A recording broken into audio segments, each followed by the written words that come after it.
they shine. They sparkle, they glitter.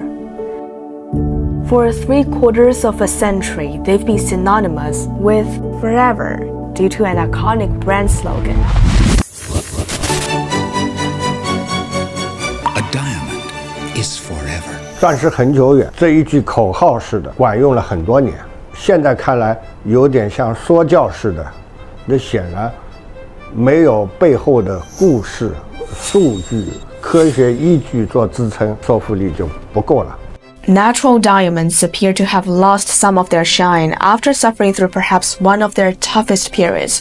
According to the Zimnisky Rough Diamond Index, prices have fallen more than 10% in just a year. Diamond transactions through the Shanghai Diamond Exchange, the only channel for import and export of rare stones on the Chinese mainland, dropped to its lowest point in a decade last year, only 2 years after hitting an all-time high. London-based diamond giant De Beers' revenue dropped 1/5 in just a year. Only 2 years ago, the diamond market was at record highs, so these cycles tend to be very short. Is the segment anywhere near approaching its bottom? There's nothing in the indications forward-looking that says that this isn't the bottom, that there are further challenges ahead in the global markets. Challenges have come from slowdowns in global economic growth. 全世界对这个疫情以后的所谓的反弹啊，可能期望值过高，行业内产生了大量的库存。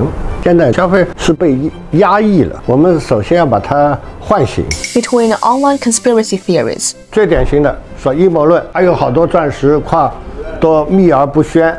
戴比尔斯他们说都多少年花了10亿美金找到了一个新的钻石矿。and the rise of lab-grown diamonds. 人工培育钻石完全就替代了天然钻石了，这个也是说的不太负责任的。The industry seems to be in a bit of a confused state. What does that mean in terms of a timeline for recovery? Next year will be a good year for diamonds. For the remaining quarter, what can be done to reverse the market? And what would change? The rest of the world looks to this market for the confidence of the retailers. The market Kelly's referring to is China, where consumers are more interested in natural diamonds.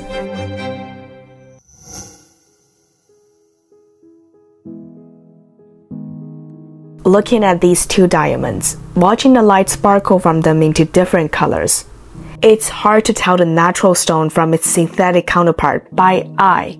But under ultraviolet light, everything's cleared up. The rise of lab-grown diamonds has spurred a chaos in the market, with more people debating whether they should buy a stone and worrying about its provenance. The main difference is really the point that people want to see testing. So there was a point a few years ago where some of our existing instruments people were using maybe in the back of a retail store for checking, and now there's some that are moving them front of store or thinking about that. De Beers in 2018 shocked the industry by launching a synthetic diamond brand. But now, 6 years later, it's announced it will stop production of its lab-grown diamonds. The price of a lab-grown diamond now is about 5 to 10% of the price of a natural diamond. So it's a very different marketplace. Now we're starting to see the reality of what that means, that the market is settling down. Most retailers don't want to confuse the consumer by having two different products in the store. A new balance is forming, which is essential for retailers in order for them to bring the market back on track. This at the moment is a time when different markets are behaving differently, and so that's when you have to really be in the market, have the attention to the market. How would you define the current state of the Chinese natural diamond market? Is it in any way different from the rest of the world? There are more lab-grown diamonds being sold in the US than anywhere. I think in China not so much. Well, I know a lot of people talk about it in social media, but actually the number of people buying lab-grown diamonds in the Chinese market is still incredibly small. The Chinese consumer has always been much more interested in the provenance and where things come from and the value that they have, and that's why the Chinese consumer has always been much more inspired by authentic products than others that are made at mass and at scale. The natural diamond market in China is relatively young. The first official diamond exchange on the mainland was established in 2000, but the market skyrocketed almost immediately. Transaction through the Shanghai Diamond Exchange rose 336 times in a decade. 我刚搞上海钻交所的时候，有机构统计，中国老百姓消费钻石的平均的克拉数是0.2克拉，很快就升到50分了。后来呢，一线城市结婚买婚戒的比率已经上升到90%以上了，那就100个人100对结婚，就有90对以上会去买钻戒，这个平均消费就差不多就有1克拉了。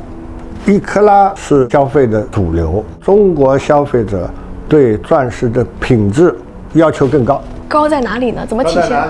好比说我买一个1克拉的钻石，那么钻石你知道颜色是 D、E、F、G， 老百姓眼里就越前面这就颜色越好。那么中国老百姓说，我买 F、G、H 都觉得差一点意思啊，所以都买 D 是吗？多买 D， 多买 E。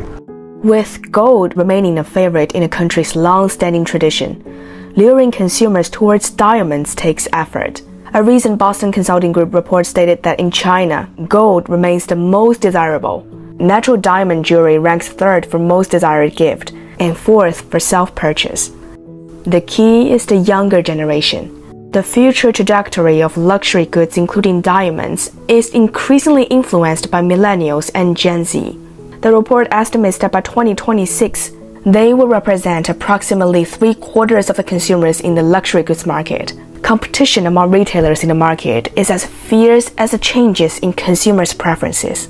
When something new is happening, the Chinese consumer is normally the first to find it. I always find it very inspiring. I love the blend of Chinese culture with international culture and how sometimes that blends together, and some of them are also being much more innovative with how diamonds are used in jewelry with gold, that particularly here in China, which I've seen, and the jewelry is incredible. In the 2023 China Diamond Yearbook issued by the Shanghai Diamond Exchange stated, Grasping the young generation is the key to the next decade of natural diamonds. As the world's largest online retail market for 11 consecutive years, China has its own preponderance in luring the vast young consumer group. It's always, China is so quick to react to trends that I think that's what makes it a quite unique market in the world. The Natural Diamond Council and the Shanghai Diamond Exchange came together in Hong Kong in September, where they announced an official strategic cooperation. The first task is experimenting with new possibilities for promoting natural diamonds online. It is an incredibly important market, and Shanghai Diamond Exchange really represents that market, both within China and to the global audience. For luxury goods such as diamond jewelry, unlike other consumer goods, simply lowering prices is just not how the market works to boost sales. 7 decades ago, De Beers coined the tagline, "A diamond is forever," following the Great Depression. In just 3 short years, declining diamond sales were reversed, and diamond sales were up over 50%. This time, however, the market is not waiting for a similar single-line campaign that can suddenly spur the market interest. The world has changed a lot since that tagline came out. When "A Diamond is Forever" was written, it was in the days of print advertising and TV advertising and movie theatre advertising. And so we were much more used to big advertising campaigns. Now with the advent of digital and social media platforms, it's less about those institutional campaigns. It's much more about social media and storytelling and narratives and events and cultural moments, but every day. The market is now in a stage that requires as many participants as possible to fix the industrial chain. So the Shanghai Diamond Exchange, which originally just focused on rough material trade, has initiated new ways to extend business chains to reach out to the consumer end. It is the first time that we've certainly partnered with any other institution around the world to specifically look at how we are represented in the social media sphere. The exchange has got a clear picture, starting with what it calls a moment worth a carat to collect consumer stories and film into videos. The goal is to stimulate more demand for diamonds other than engagement rings, which remains as a top reason for natural diamond purchases in the country. 我们征集消费者关于钻石的一些动人的、珍贵的故事，悦己、自我价值肯定，还有亲情、还有纪念。我们这个片子年底就要拍出来。And as the market is so young that the exchange is now working to fill in the gaps in reselling natural diamonds. 现在因为到这个钻石业发展了几十年了，这二手市场呢开发迫在眉睫了，这是可以增加钻石的流通性，反过来刺激一级市场的发展的。所以这个是一个行业的痛点，影响了对这些钻石首饰的消费的信心。有在做这一块？有在做。我们刚刚注册了一个二手的平台。China has already seen an increase in the younger generation's diamond consumption. The China Diamond Yearbook 2023 says, Millennials contribute more to diamond market value than their share of the population.